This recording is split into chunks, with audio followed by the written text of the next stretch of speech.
Dear Evan Hansen movie makers, maybe the smart thing to do was not to cast a 27-year-old to play a 17-year-old. I don't know, just saying.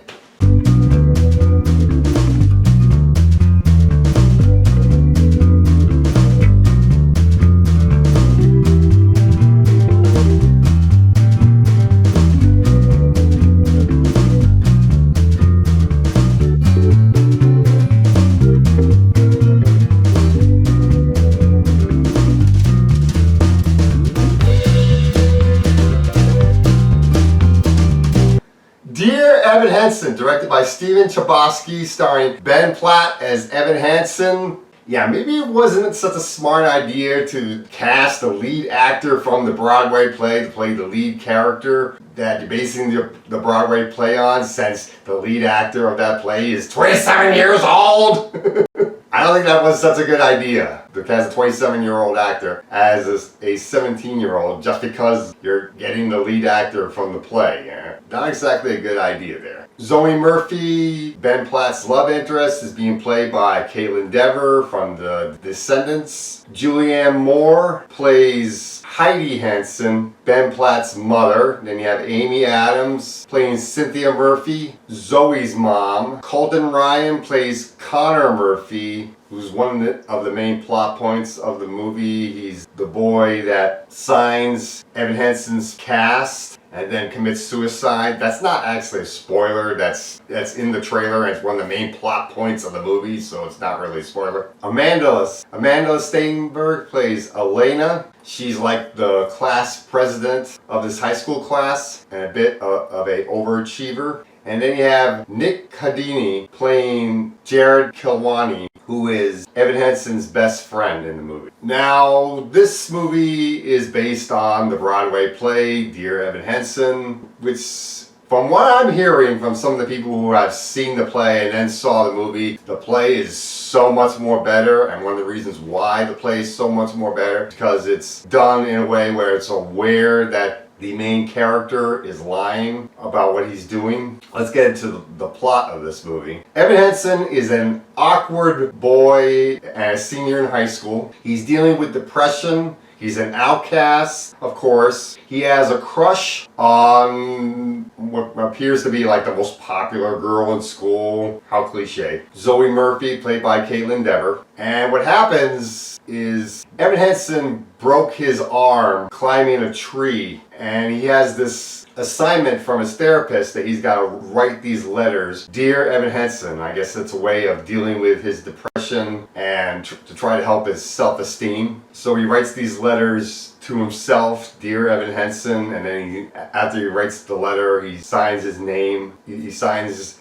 to me, sincerely me, or to indicate that that's himself writing the letter. Now Connor is like the big jerk of the high school class, and he is a bit of a bully. He bullies Evan Hansen, and then it seems like he feels bad, so he comes to Evan Hansen and decides, you know, I'm going to sign your cast. So he signs his cast with his name, Connor. And then later on, he commits suicide. But before he commits suicide, he steals Evan Hansen's letter, because Evan Hansen was writing the letter for his therapist in the library, and the letter was going through the library's computer, got printed through the main computer to the main printer, and Evan Hansen went to collect the letter, but Connor got to it first. So when Connor commits suicide, and his parents find the body, they find Evan Hansen's letter there, but they think that Connor wrote it. And then they asked Evan Hansen if he knew Connor, and he tries to say that he didn't know him, but then they see Connor's name on his cast, and then they think, oh, you and Connor must have been friends, and he tries to tell them that they didn't really know Connor very much. But he gets so caught up that he begins to lie and becomes a big mountain of lies. The old saying, what a tangled web we weave when we practice to deceive. And apparently these lies help him get a lot of friends, and it seems like he gets Zoe Murphy to like him, or at least to notice that maybe he likes her, and of course eventually the truth comes out, and everything falls apart, and that's basically our movie. Now, I heard that this movie was very bad, and I was debating, should I go see this movie, even though I've heard this movie was so bad, but I was curious to see how bad this movie was. And I am somebody who loves stage acting. I have seen a lot of stage plays, and I have actually acted in a couple of stage plays. I've done some stage acting when I was in college. And I did a stage play for a theater in Connecticut, the Bradley Playhouse. Going to this movie and knowing that this movie is based on a stage play and that they did the material so badly and everything, it just really makes me mad because of how much I'm a buff when it comes to stage acting, and the fact that you screwed up adapting a stage play into a movie. And really, what the heck, Hollywood? Seriously? Write your adaptation of a stage play correctly. And don't cast a 27-year-old as your lead, even though the 27-year-old, I mean, stage plays can get away with that. And maybe he was the perfect age when he was doing it on stage, but you don't do that in a movie. It just doesn't work. Movies have been doing this for quite some time, where they casted 20-year-olds or 25-year-olds as teenagers. It's practically a tradition in Hollywood to do this now. I don't think Hollywood's ever going to learn from doing that. It's not like Ben Platt is the only actor that is too old to play a high school kid. I mean, I think Caitlin Dever is now a bit too old to be playing high school characters, and some of the other actors that play teenagers in this movie are a bit too old. So I don't think that Ben Platt's the only actor that's too old to play a high school kid in this movie. I think there are a lot of actors in this movie that are playing teenagers that are a bit too old. And since this is a musical, of course, there's a lot of singing in this movie, but not all the singing is really that good, especially in regards to Ben Platt. Now, you would think that the lead from a Broadway play would be a great singer, but because of the direction he's getting, they are directing him to sing in a different way than when he sang on the Broadway play. So when he sings, he's squeaking his voice, which really comes off all wrong when he's singing, and he's also bending over when he's acting, and that doesn't work well at all either. This movie's just so bad. And I suppose one of the positives of this movie is Caitlin Dever's acting. I think her acting is actually very good in this movie. And I thought her singing was pretty good. And then another problem with this movie is the romance between Evan Hansen and Zoe Murphy. First off, they have no chemistry at all. Ben Platt, Caitlin Dever, zero chemistry. But obviously I think one of the problems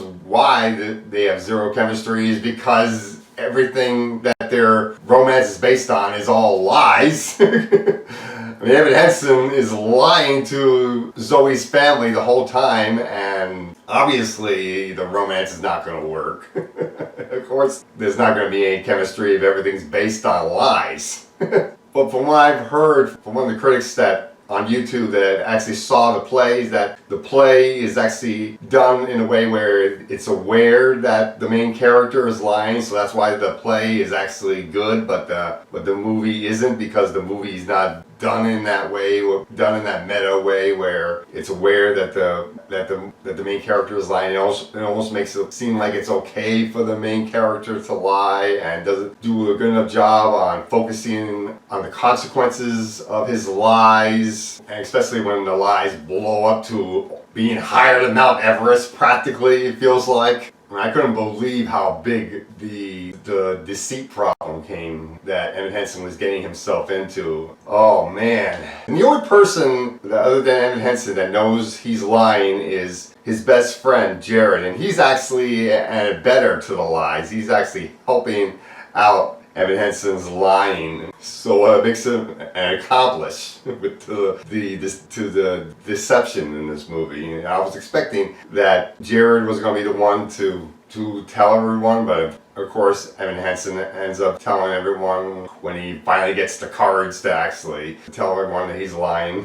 Which obviously I knew that it was going to come out eventually. You can't hide a secret like this forever. Eventually it's going to come out. And the weird thing is about this movie is, when it comes to the Rotten Tomatoes score, the critics hate this movie. They are totally correct in hating this movie. But then when you go to the audience score on Rotten Tomatoes, the audience score is positive. It's It's like the audience likes this movie. It's like we are in this age where we're thinking like the critics are always wrong on Rotten Tomatoes and like the audience is always right, quote unquote. But sometimes when the critics and audiences disagree on Rotten Tomatoes, times the critics are actually right. You would think, maybe?